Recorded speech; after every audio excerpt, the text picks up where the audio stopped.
JVM architecture. JVM architecture consists of three main parts. First is class loader subsystem, then runtime data areas, then execution engine and native method interface, native method library, etc. So first is method area, which is inside runtime data areas. It basically stores class bytecode, then class loader who loads the class, then information reference to class, static variables, various literals like string, integer, float, etc. Then type information. For each type, it loads a Java virtual machine must store the following kinds of information in method area. The fully qualified name of the type, then fully qualified name of the type's direct superclass. Unless, unless the type is an interface or class.java dot language dot object, neither of which have a superclass. Whether or not the type is a class or an interface, the types modifiers some subsets of public abstract final, an ordered list of fully qualified names of any direct super interfaces. Method information. For each method declared in the type, the following information must be stored in method area. As with the fields, the order in which methods are declared by class or interface must be recorded as well as data. Here is the list. First is method's name, then the method's return type or void, then the number and types in order of method's parameters, then the method's modifiers, some subsets of public, private, protected, static, final. Second, heap. Whenever a class or instance or array is created in a running Java application, the memory from new object is allocated from a single heap. As there is only one heap inside JVM instance, all threads share it. Because a Java application runs inside its own exclusive JVM instance, there is a separate heap for every individual running application.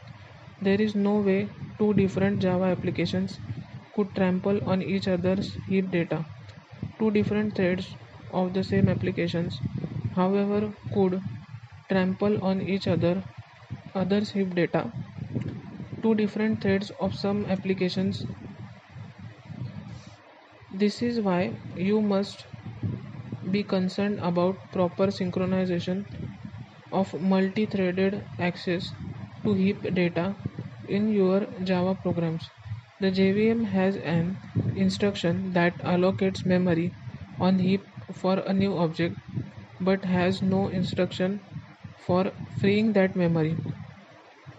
Just as you can just as you cannot explicitly free an object in Java source code, you cannot explicitly free an object in Java bytecodes.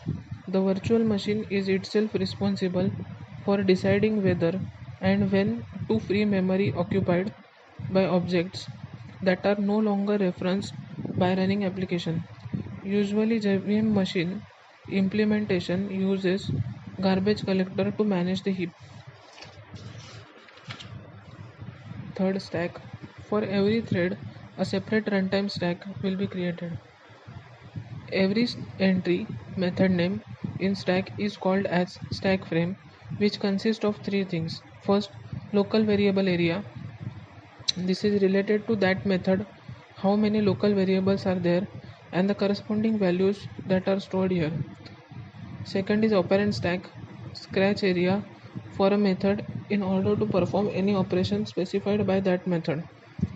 Then frame data, it contains all symbols we use in that method will be taken care. In case of exception, if any exception occurs, so where is corresponding catch block of information? It will be there inside frame data. Program counter register PC, that is program counter register. Every thread has got a different PC register which stores pointer to next line to be executed by JVM. That is to hold addresses of next executing instructions. Suppose you are running three threads T1, T2, and T3.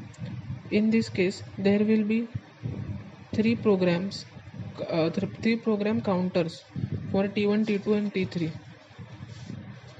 5. Native method stack. If threads are invoking any native method, then for every thread a different stack will be created inside native method stack. PC registers stack and native method stack are per thread, so thread 1 cannot see what is in stack frame created for thread 2 and vice versa. That means whatever happens in method execution generally is thread safe. Execution engine. Execution engine helps JVM to convert bytecode to machine code. It has following components: interpreter, JIT compiler, hotspot profiler, GC. Interpreter, it will interpret instructions of bytecode to native code and execute it. JIT compiler, it will take block inside bytecode and convert that block into native code. Interpreter does not require any memory space as it will not store it, it will only execute. JIT compiler will take block inside bytecode and convert it into native code and save it somewhere inside cache memory. JIT compiler is faster than interpreter.